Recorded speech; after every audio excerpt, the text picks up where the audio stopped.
Okay, the phrase of the week this week is cross that bridge when we get to it.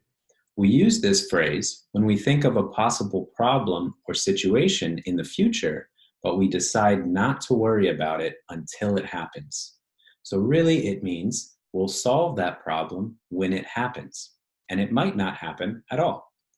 Two common ways to use this are to say, let's cross that bridge when we get to it, or with a pronoun and will, like I'll cross that bridge when I get to it.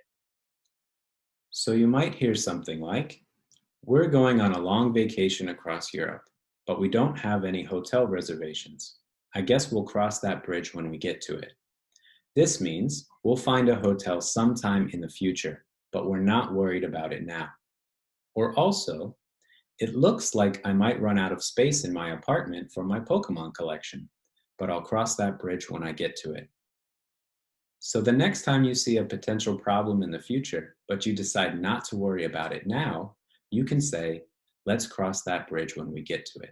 See you next time on Phrase of the Week.